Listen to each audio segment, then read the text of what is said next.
Hey, what's going on guys? The beast has landed. This thing is huge. It's the MegaSize model Unicorn Gundam Destroy mode. I thought the MegaSize line was pretty much just dead. Never expected we would get another MegaSize, and then we get the announcement of this, and wow, this really blew me away. I was much more excited about this than the real grade, to be honest. I'm happy that the real grade turned out to be a really nice kit, but this I think is just going to be just on a whole other level because it's just so big and awesome. I love the perfect grade as well, but the perfect grade is so heavy and complicated, and this I think will just be a really awesome kit, you know? I mean, pretty much all the different versions of the unicorns have things to like and dislike, but I'm really looking forward to this one. So huge shout out, huge thank you to USA Gundam Store for sending me this to share with you guys.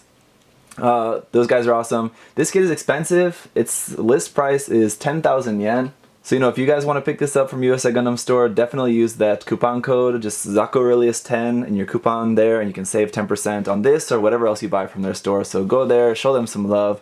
This is awesome. I can't wait to get this thing built up. So, same box art here, kind of that we've had in the other MegaSize model kits. We have kind of a upper half of the kit here, and then it's like a full shot of the front of it there, a little shot of the back of it here, and then here up in the corner there it's telling us it's going to be 452 millimeters tall when it's done. This is in 1/48 scale, so it is going to be noticeably larger than the perfect grade as well. I actually don't have a perfect grade unicorn snapped up at the moment in the review. I'll have to compare it with the Banshee Norn, but same thing basically, so we'll take a look at that that time, and other versions as well. The side of the box, which unfortunately I have to show you guys really close to the camera, doesn't really have anything too interesting there, just the kind of the same stuff that's on the front. But going down to the bottom of the box, just again reiterating the size of this, I think they put it in millimeters just because it looks like a bigger number, but I think it makes a lot more sense to just put it at like 45 centimeters. That's just me. Here's a comparison here with the high grade, which doesn't even come up to the knee of this. It's just going to look tiny in comparison, or that's 1/144 scale. Yeah, it's the high grade. I don't know why they wouldn't just show the real grade, since they're, I'm sure, trying to promote that as it came out at the same time. Well, the same month anyway, I suppose. And yeah, with the other MegaSize model kits, it says that there's no tools required. I'm going to use nippers and a knife just because I want to make sure all my nubs are nice and clean.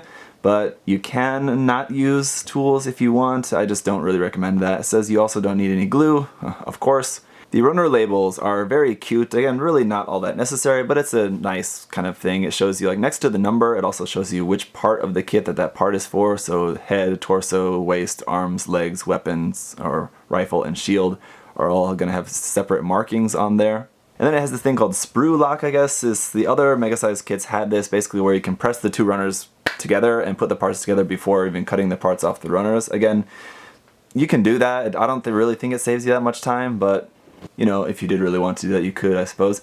And then here it just says multicolored parts, so yeah, it's obviously molded in all the different parts, so you don't have to paint it. This is showing you exactly what it's going to look like without doing any painting, and of course it looks good. The unicorn, I mean, it's just white with a little bit of different colors here. So, and then it has adding even more details with water decals. So one thing that I love about the MegaSize model kits as well is that they come with water slide decals, and this one has some really nice ones. They're going to look really good and huge in 1/48 scale, so I'm looking forward to that. Here's just showing you a few different tools you can use if you want, just to follow some easy steps for making your Gunpla look nicer.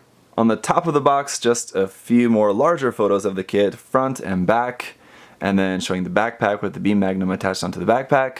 A couple of action poses here.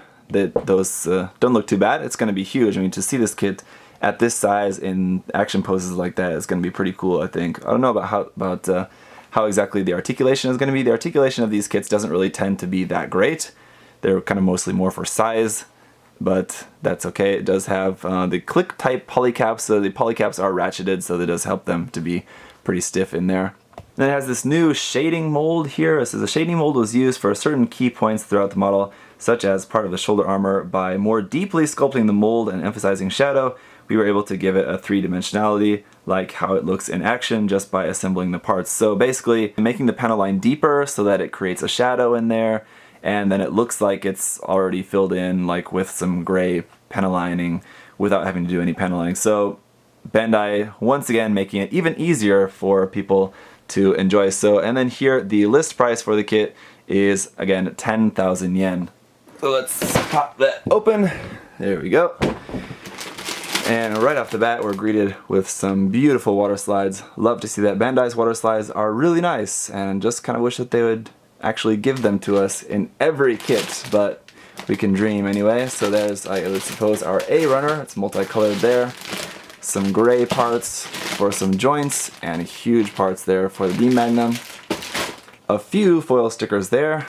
Not too many, just basically for the eyes and cameras. Of course, we have our Psycho frame. And just a whole bunch of runners in there, but let's get to the manual. We'll go through all the runners in a moment. Bloop, there we go, that is better. Okay, so yeah, here we have the manual. On the bottom, there's our color guide. 1, 2, 3, 4 colors, that's it. Just gray for the body, blue for the feet and the backpack, yellow for the V-fin, and white for the body. It says it's just white with a small dose, that means like a small drop of navy blue in that, just to make sure that that white is a cool tone and rather than a warm tone. It's kind of interesting how the high grade red frame or red Psycho frame version was molded in like a warm tone, like kind of cream color. I prefer that color for the Unicorn, but just plain old white is good too. Here on the back, marking guide for where to put all those water slide decals. I won't put those on for the review, obviously, because I want to save those for after I have the kit painted. No plans to paint the kit right away, but I'm definitely not going to be doing any modification to it. I've learned from working on the MegaSize Zaku that just MegaSize is not something that I'm really interested in modifying. It just takes too long. Anyway, here's our parts list. Obviously not going to have any parts left over except for a few polycaps, it looks like. This is all totally a new kit, so you wouldn't really expect to have anything left over. Here's showing you the order that we're going to be building the kits. Looks like legs, waist, body, arms, head, weapons. So basically you're building it from the ground up. Does sort of make sense. So here's just going through some of these steps. I find these guides for the MegaSize models to be a little bit confusing in their layout just because they're so different from how we normally see guides. So just make sure you take your time and go through the steps. Like this looks like it's a page of like one of those normal pages or like at the start of the manual where you just kind of ignore, but this is actually the start of building the kit, so just make sure you pay attention to that. Here it does show you the runners you'll need for each step, so like this is the legs, and these are all the runners you need, pretty much probably all of the runners, so I think that's really probably not all that useful in this case, but luckily with this kit though, everything has Japanese and English, so you can follow that nicely and not have any problems. Then when we get to the second page here, it's looking more like your standard kind of Gunpla manual, and from there I think it's probably going to be relatively easy to follow. These highlighted sections though I think are where you really need to pay extra close attention to, I guess, just to make sure that you don't miss anything. So just going through building that onto the arms and head, beam magnum there at the end. It's a pity this didn't come with the bazooka. Now that we know that the 1:1 scale kit is going to at least partially transform, I'm really hoping that they do make a MegaSize version of this kit in Unicorn mode and maybe include the bazooka with that. That would be really cool. I don't think that they're going to do that, but hey, we can hope anyway. So here's just showing you, you can do it. An easy way to assemble a Gunpla model. So using your nippers, cut that with a little bit of nub left on there, a little bit of gate, and then cutting that clean. Leaving a little bit of gate, and then cutting, making a second cut to cut that clean. It's basically saying, so just using your nippers. On this size is talking about panel lining using Gundam markers. Yeah, that's one way that you can do it. If you're going to do it directly on the plastic like that, Gundam markers are definitely a good option for you. And then here about how to apply water slide decals. So relatively simple there as well, and there's lots of tutorial videos on that online. One thing that I'm a little bit disappointed about is that I know at least the Zaku kit, and I believe if I remember correctly, the RX-782 Gundam also came with a second book that showed you, well here, let me just pull that out of my Zaku box here. So the MegaSize Zaku came with a book like this, from this size from Dengeki Hobby, this size from Hobby Japan, with a custom kit. It does also show you like some techniques in there as well, but then it features like a custom built one. So this is just a really nice thing to have in there as well, just to kind of show you some of the possibilities you can do with the kit. And this side is a Garma Zabi version as well. So having like this included was really cool. It's kind of just disappointing that it wasn't included with the Unicorn, but hey. Okay, so let's start it off again with those awesome waterslide decals. So they're mostly molded in red, white, black, Then we've got a little bit of yellow there for the cockpit hatch one, but those are some really nicely printed, top quality waterslide decals for sure. Then we've got our little sheet of stickers, basically some green ones for the cameras on the head, some ones there for the eyes with the eyes there in just that metallic green there like the cameras, one with the eyes cut out so you can just paint the eyes and just kind of put this around there or whatever you're going to do with that. And then this just plain silver one, I'm guessing that one goes like inside the head as well. Not exactly sure, but we'll see. For polycaps, we've got PC7, just this small little runner of round polycaps. And then PC500, this is, I believe, probably the same polycap runner that is included with the other MegaSize model kits. I don't remember offhand, but this is from 2010, so I would definitely wager to guess that. And we do have two of this PC500 polycap runner, just in standard gray color. And then for our beam saber effect parts, we have a Saber 3 from 2000. So these are beam saber effect parts that I believe are originally for a perfect grade kit. I'm not exactly sure which one. I would imagine the original perfect grade RX-78-2, but they're going to work for us in this case for the Unicorn as well. Okay, so runner A here is 4 colors, just one gray part there for inside the head. So it's going to be gray around the eyes there, and then two green parts here. One for the eyes and the head cameras, and then one for the camera, I'm guessing, on the beam magnum. And then some white parts here, it looks like mostly for the head, and then a couple parts for the legs, the front skirts, the crotch, waist, and then our yellow part there for the V-fin. The yellow does look to be a little bit gloss injected in there. It's going to be nice. Unfortunately, it's going to be yellow on the back as well, which isn't correct. It's supposed to be white on the back. Not really that big of a deal, because I actually prefer it to be like this, because it's easy to just lay a piece of tape across this side, because the front of the V-fin here is pretty flat. On the back, it's kind of like two halves. I think it's much easier to mask this, so just lay a piece of masking tape on the front of here, get your spray paint, or however you're going to paint it. This would be the easiest way, of course. Just spray the back of this white, and then you're all set. Very easy. Runner B here is in this gray color. It's kind of a warm, neutral gray, so this is going to be for our joints, hands, things like that around on the kit. So this is going to be the color for all of the non-psycho frame and joints and everything. Some pretty nice detail on there. And as with most of the runners on this kit, the runner label for these is just a MegaSize model Unicorn Gundam DM for destroy mode. Here we have runners C1 and C2, which are actually molded together here. You can just snap those apart easily, which I will here in a moment. But these are in the same gray color, just some more parts for joints and some thruster bells on there as well. So we have two of this C1 and C2 runners. Now we're getting into all of the white, and there's a lot of it, so let's go through all of this. There's a lot of really nice detail on here. This is parts for the skirts, the chest, and the thighs here on runner D. Runner E here is more parts for the shield, huge parts there for the shield, parts for the torso, front skirts, and here is our first indication that we will definitely be getting a variation of this, because you can see this section of the runner here is sectioned off, and this is the color parts. I don't know what you mean by that. We will definitely be getting a variation of this because I can see the section of the runners.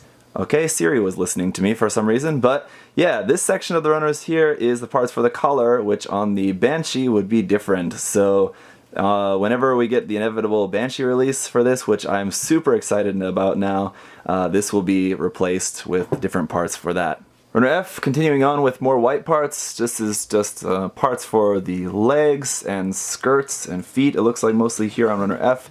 So we do have two of this F runner. And just want to give you guys a little bit of close-up look at some of the detail on this. So you can see here, these are the parts for the sides of the feet and like the back of the feet there. So it's got some really nice just molded details in here. It's going to look really good when it's all panel lined up and painted and everything. Moving on to runner G, here we have a couple more parts for the legs, and then mostly parts here for the arms and shoulders. More in white, of course, and then we do have two of this G runner as well. And then we have runner H, and we're getting into these psycho frames, so this is definitely looking a lot different. One thing I noticed with the real grade is that much of the parts on the real grade were very similar to the master grade and the perfect grade, but this one, because it doesn't transform, you'd think it'd be more similar to the high grade, but it doesn't really look like it from what I can see so far. It looks like the construction is going to be even quite different from the high grade as well, which is good because the high grade definitely had some weak points, but it's just worth noting. This also looks to be a little bit more red than pink, so I'll have to compare that. I do have the red Psycho Frame HG. We can compare that with the real grade, which is the pink Psycho Frame. But anyway, let's give this a UV test as well. And as you'd imagine, it shows up very, very brightly. Really nice reaction to UV light if you plan on using any of that. Okay, next we've got runner I1, and this is just more cycle frame parts for the knees, the shield, the feet, legs, shoulders, kind of all everywhere, all over the place. And then we have runner I2 as well, which is a copy of this section here. Then we have runner J, is a smaller runner, and this one is ABS, and this is actually just labeled MegaSize Model 2. So I believe this one was maybe something that came with the Age Gundam, I can actually tell. If you look closely at where these parts are coming from, you can see that's the chest of the Age, so I guess that's what this runner was originally included with. But basically there's just a couple of joint parts here in ABS plastic, and then we have our parts separator, and luckily you get 2 of these, so you get 2 parts separators. Right, so moving on to runner K1, and this is just all of our blue parts for the kids. So obviously the Unicorn doesn't have too much blue on it, so there's not a whole lot of parts here, just a few. And we have runner K2 as well, which is just another set of this part for the blue parts for the feet. Next up we got runner L, and it's back to that same gray color we saw before, as this is parts for the beam magnum, as well as parts for the trigger finger hands for the beam magnum. And finally, last but not least, runner M1 is some more parts for the feet and joint parts, parts for the shield, and then we have runner M2 as well, which is a copy of this middle section of the runner there. So I can't wait to dive straight into this kit. It looks like it's going to be really awesome. I'm also really excited by the fact that we might probably be getting a Banshee version as well. I'm super excited for that, so that'll be awesome. Anyway, thank you guys as always for watching, and let me know what you guys think. Leave your questions, comments down below. Have a good one, guys. See you next time. Bye-bye. Hey! Thanks for watching, guys. Remember, if you want to check the kit out for yourself, you can head over to USA Gundam Store. Use that coupon code ZakuAurelius10. Save yourself 10%. Thanks for watching, guys. See you next time. Bye-bye.